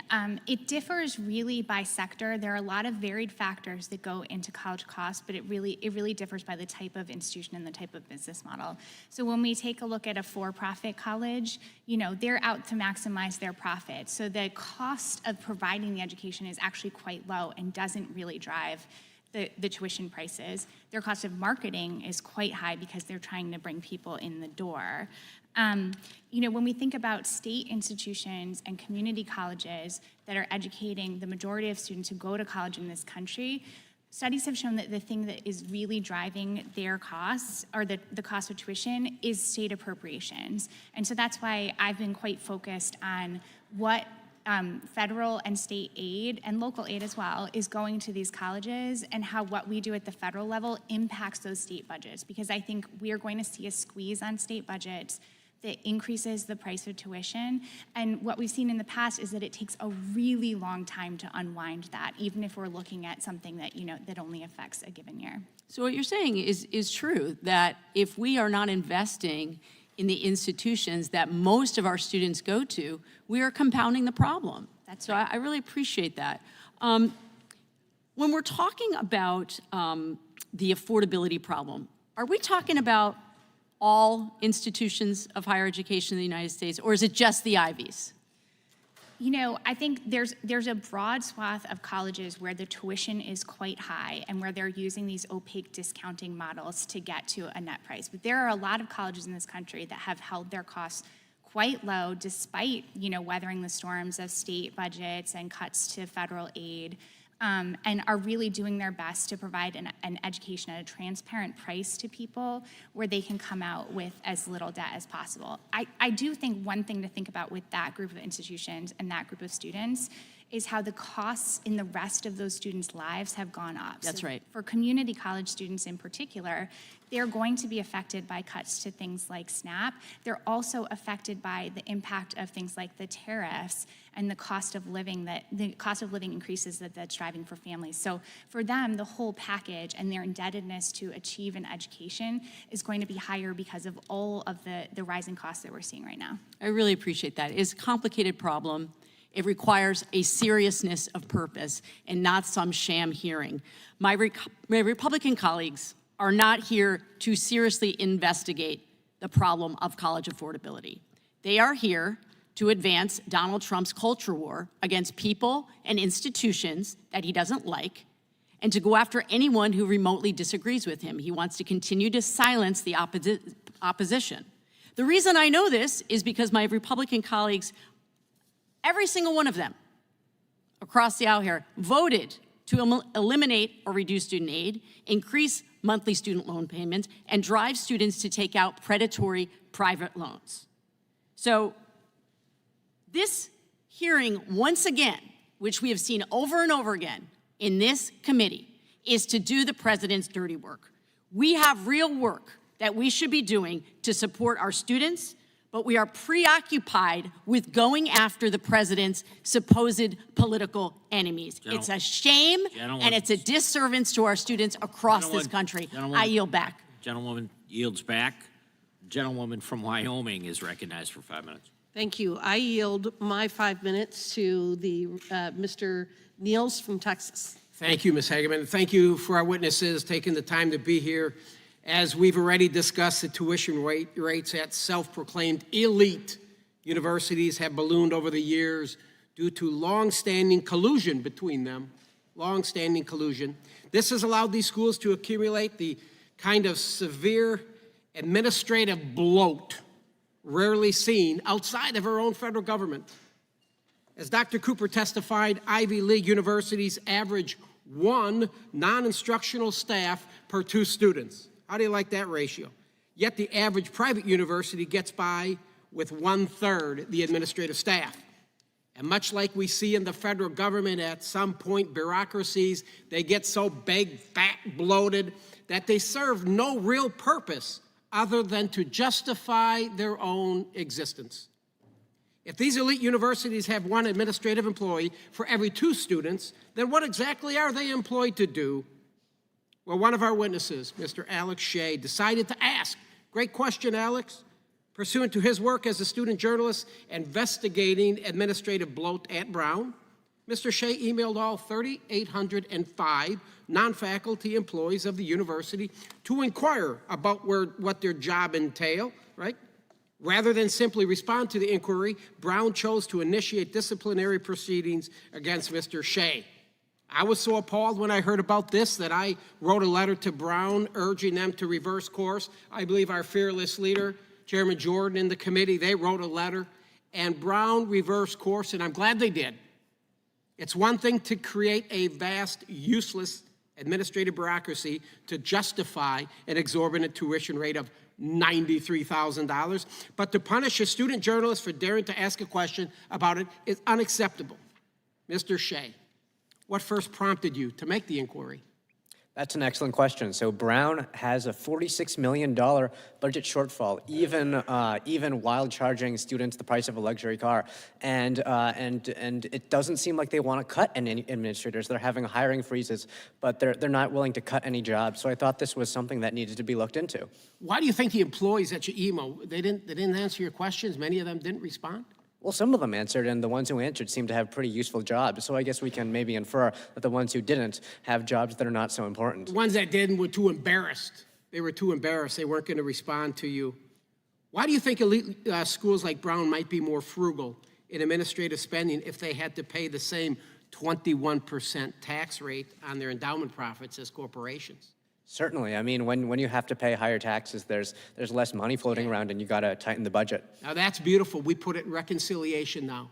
So these universities, it was 1.4. Now it's going to go to 21%. 21%. I'm so excited that that legislation was in our reconciliation. How about you, Dr. Cooper? What do you think? I think that the 21% tax on endowments will probably induce some belt tightening among these Ivy League institutions. And I would also note that the tax is structured such that if you expand your enrollment, you face a lower tax rate. And that might be an inducement that some of these colleges need to actually admit more qualified students from middle-income backgrounds. Well, let me be clear. We're not actually taxing the endowment itself. It's the net profits, the earnings on their investments. And we're expecting $7 to $10 billion annually. $7 to $10 billion. It's a big deal. Mr. Cooper, the average four-year private university costs around $35,000 per student, while the Ivy Leagues average $126,000. To what degree is administrative bloat attributed to this? I can't imagine that most of that extra $126,000 in spending per student is really going to benefit students. What we see is much higher administrator-to-student ratios at Ivy League institutions than other private colleges. Thank you. Thank you, Ms. Hageman. Mr. Chair, I yield back. The gentleman yields back, and the gentlewoman from Wyoming's time is yielded back. I now recognize the gentleman from Illinois for 5 minutes. Thank you, Mr. Chairman. And this hearing highlights a real problem, the crisis of affordability in higher education. But instead of focusing on systemic issues and solutions, Republicans have chosen a narrow and misleading target, the Ivy League, which enrolls less than 1%, half of 1% of all undergraduate students. It's been stated before. Rising costs are not unique to the Ivy League. Over the last 2 decades, tuition and fees at private and public universities have increased by over 100%. So this problem isn't limited to antitrust violations by the Ivy League. It's a problem that affects working families, regardless of which school students attend. And this problem is rooted in the commodification of education. Many schools have become real estate trusts and hedge funds that treat education as an afterthought. They game the ranking system by jacking up tuition, offering discounts in the form of financial aid, knowing that they can exploit the student loan program and load their students with debt. This model has been a disaster for students and for our economy. Higher education is becoming more essential and more unaffordable. Over 40 million people hold nearly $2 trillion in debt. And Black and Latino students, immigrant students, and first-generation students in particular are being priced out of opportunity. So in addition to antitrust enforcement, Congress must act. And we should consider policy options like tuition-free public college, caps on tuition increases, increased need-based aid, reforms to the student loan system, and support for trade and vocational schools. Not everyone needs to go to college. But if Republicans were serious about affordability, we'd see policy solutions. We don't see that. Instead, we see culture wars. Let's talk about what they actually do. Ms. Morgan, thank you for being here. Let me ask you a simple yes or no question. Does gutting the Department of Education lower tuition costs? It does not. Thank you. Does cutting research funding for universities lower tuition costs? It does not. Does cutting financial aid programs and student debt relief lower tuition costs? Definitely does not. Does suppressing free speech and enforcing a Trump-approved ideology lower tuition costs? It does not. Thank you. And as usual, Republicans are pretending to be firefighters when they're actually arsonists. We need to address the cost of higher education, but nothing in their cruel reconciliation bill does that. So this hearing is just a hypocritical distraction.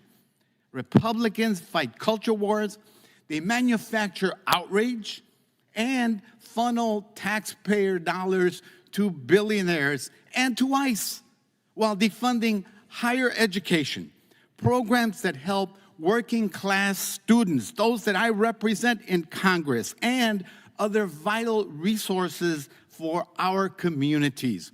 Working families and our communities deserve better. Thank you, and I yield back. Gentleman yields back. Gentleman from North Carolina is now recognized for 5 minutes.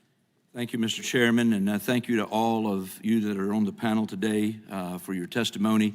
We've been in and out of other committee meetings, but I did have the privilege of reading your written testimonies in advance, and I do want to just ask you a couple of questions.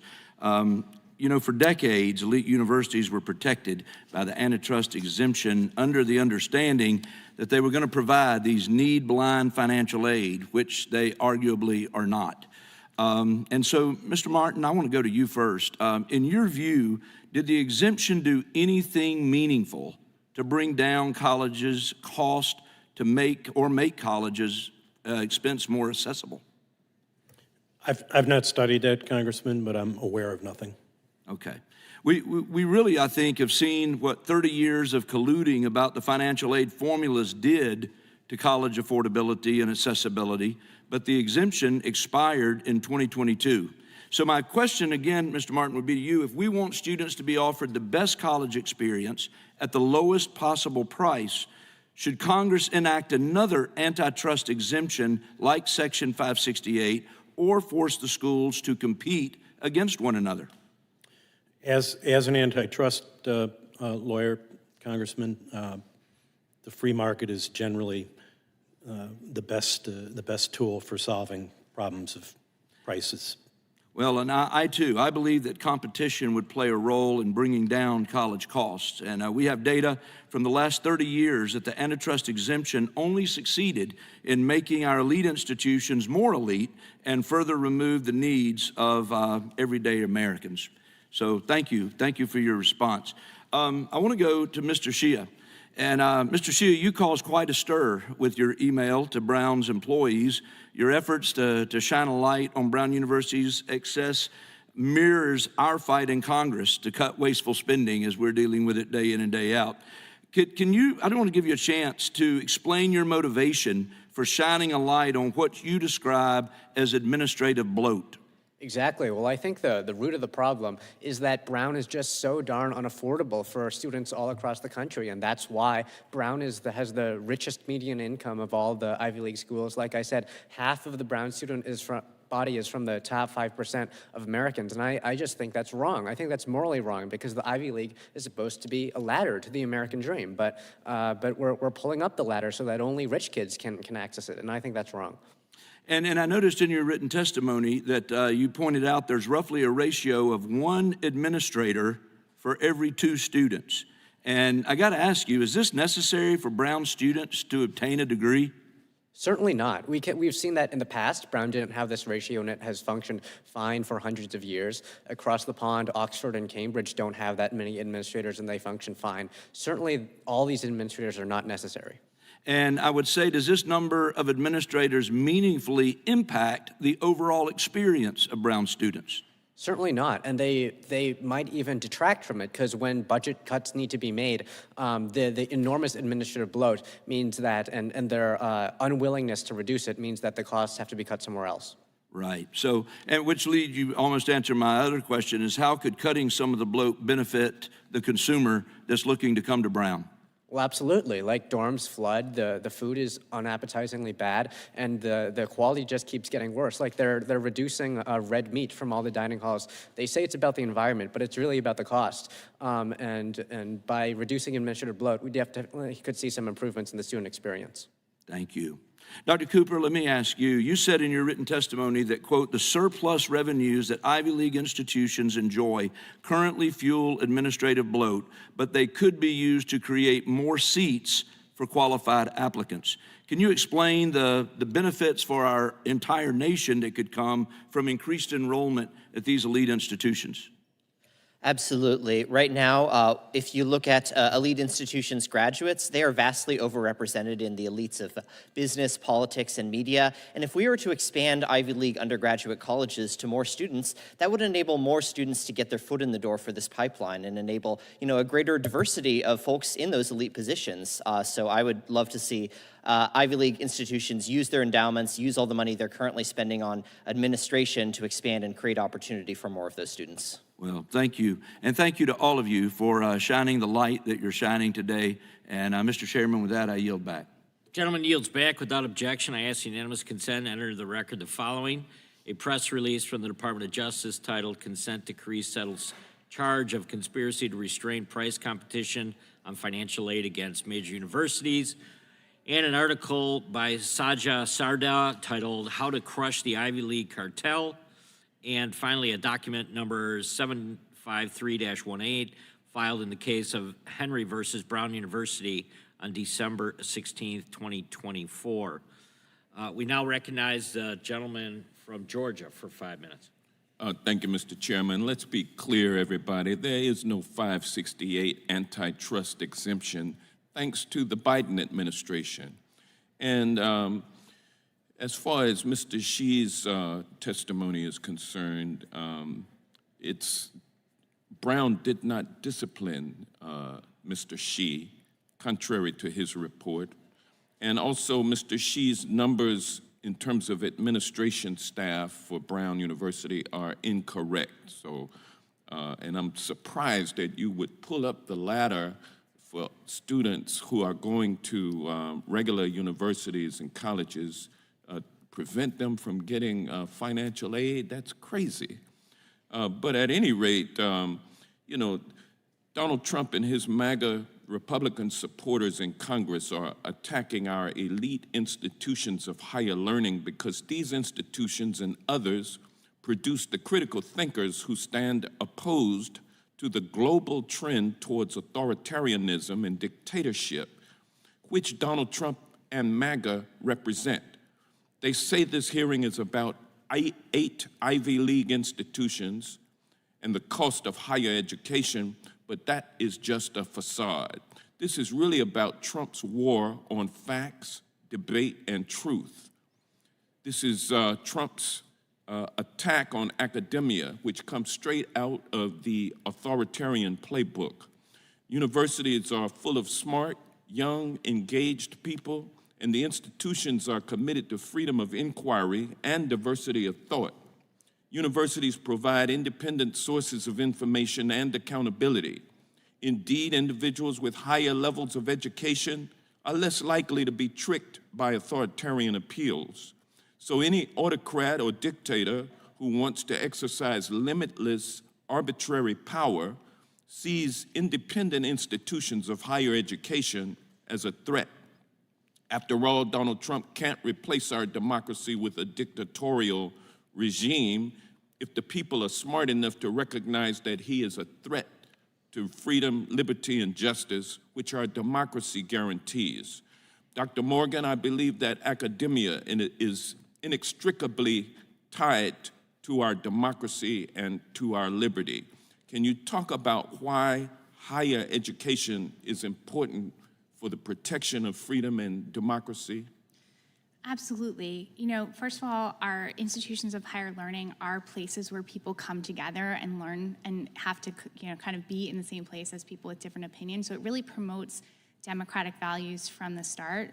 But to your point, universities can also be a place of free inquiry that can result in, you know, information that can oppose or point out flaws in larger societal trends or political trends. So they can be really important voices in our societies. They're also places that produce research that can help us better understand what's happening in the world around us, including what's happening, the kind of effects of the negative changes that a presidential administration might be putting in place.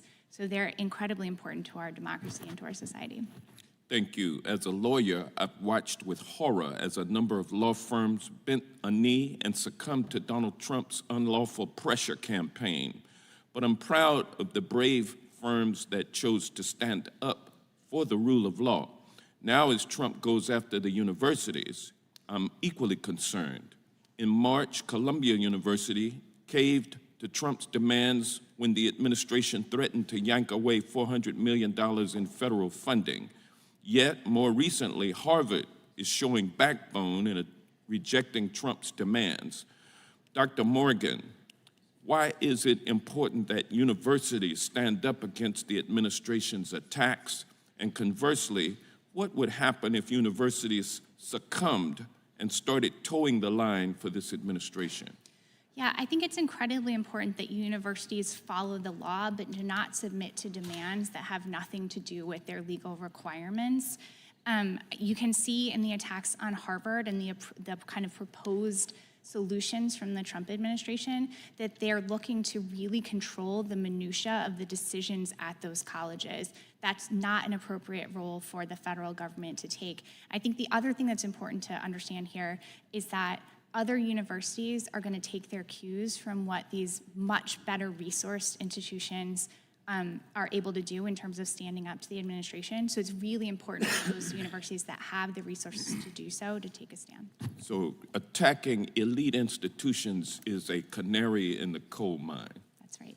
All institutions of higher learning are under attack. That's right. Thank you. With that, I yield back. Gentleman yields back. Now recognize the chairman of the full committee, Mr. Jordan, for 5 minutes. Thank you, Mr. Chairman. Mr. Shieh, what did you say tuition was again at Brown, annual tuition? It's $93,064 in direct costs. 93, and that doesn't count room and board and books and everything. That's just tuition, right? No, that's including room That's and board. everything? Okay, $93,000. How many students you say again was at Brown? Over 7,000, I think you said? 7,000. Yeah, so that's a lot of money coming in. Maybe it could be some grants, it could be some aid, it could be some, loans, whatever, but 93,000 times 7, it's like $700 million coming into Brown every year. And you asked a fundamental question, sort of simple question. You asked the question, where the heck's all the money going, right? And you said, maybe I'll check the administrators. How many administrators have? And you said, I think the number you said was 3,805, is that right? Yep. And then you sent a letter to these guys asking another fundamental question. What do you do all day? And what was the response you said? Most of them did get back with you? Most of them didn't respond, and we were hit with disciplinary charges. So the administrators couldn't respond to a simple question. You're taking in $700 million a year. What the heck are you 3,800 administrators doing The administrators didn't respond, but the administration came after you. Is that right? That's right. When you investigate the administration, it turns out they investigate you back. Yeah, and it was interesting to me because the ranking member of the full committee and the ranking member of the subcommittee talked about academic freedom and the First Amendment. You were asking these questions on behalf of a student news publication, right? Right. Was it Brown, what's the name of your paper? Brown Spectator? Yep. And they come after you. Why do you think they did that? Why did they come after? Well, first of all, what did they come after you about? What did you allegedly do wrong? Well, first it was emotional and psychological harm, invasion of privacy and misrepresentation, and then they decided to charge me with violating the technology policy. Asking someone how they spend your money is emotional harm? That's what they alleged? Apparently. And then what happened in the investigation? Well, then they escalated and they charged the entire board of directors of the Brown Spectator for violating Brown's trademark because our publication is named the Brown Spectator, which is just a completely bogus claim. And Are there other newspapers that Brown would use Brown in the name of the paper? Yes, our other newspapers, the Brown Daily Herald. Probably in the entire history of the university, there's been some kind of Brown publication, right? Certainly. Yeah, I mean, that's just ridiculous. Why do you really think they did it? Why did they really come after you? I think that they were upset that we unveiled the rot that was going on. All these administrators with pretty useless jobs, and that's certainly one reason they were mad at you. But I think it's probably more. I think they were trying to make sure no one else would do it in the future. That's always the way it works. The left comes after people. They want to chill speech so it doesn't happen again. Do you think that was part of their motivation? I think that certainly was true, but it backfired terribly. Sure did, because you're brave enough to keep talking. You can come here and testify, so God bless you for doing that. Now, you can have, I'll direct this to you, Mr. Martin, you can have a bloated bureaucracy when you're colluding on price and making sure you're not competing on price with other similarly situated institutions. Is that right, Mr. Martin? Yes. And you're not supposed to do that, are you, according to the law?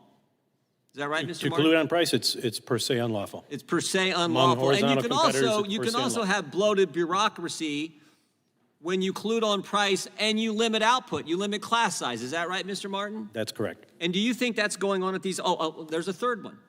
You can also do all this if you engage in perfect price discrimination, where you get all this information on the student and their families, what they make, where it goes, what they owe, what their retirement is, all this information. You can say, that student can pay this amount, and you'll take it right to the edge where they can pay and get perfect price discrimination. So when you do those three things, you can afford to have 3,805 administrators for 7,000 students. Is that right, Mr. Martin? You make an excellent point. The more perfect the information, the more perfect the collusion can be, algorithmically or otherwise. Of course, and that's exactly what's going on. Is that right, Dr. Cooper? The evidence is certainly consistent with that, yes. That's what the evidence shows. And yet the other side says, oh, how dare Mr. Fitzgerald have this hearing? You got to be kidding me. They tried to chill the speech of a news publication at the university for a student they're supposed to be serving, asking a simple and fundamental question.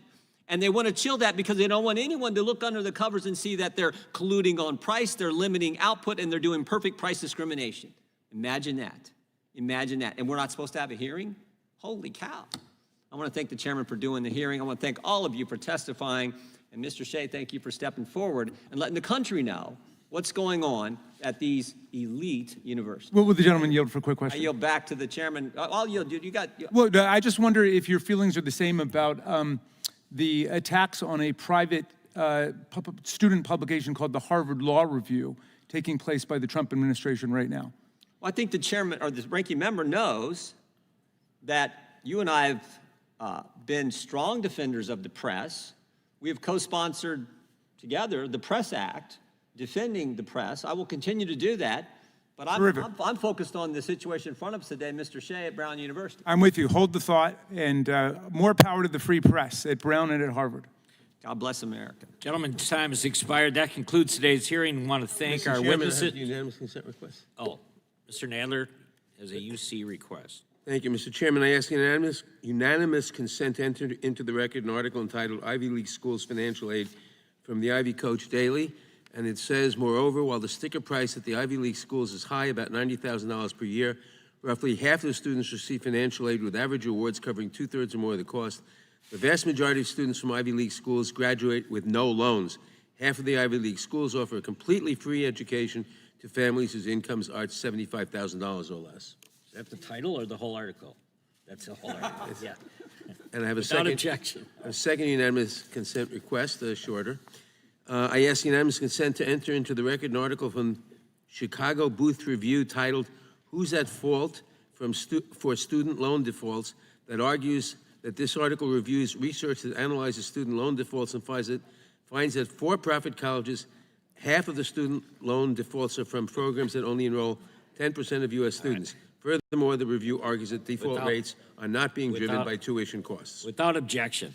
That concludes today's hearing. I want to thank the witnesses for appearing before the committee today. Without objection, all members will have 5 legislative days to submit additional written questions for the witnesses and additional materials for the record. Without objection, the hearing is adjourned.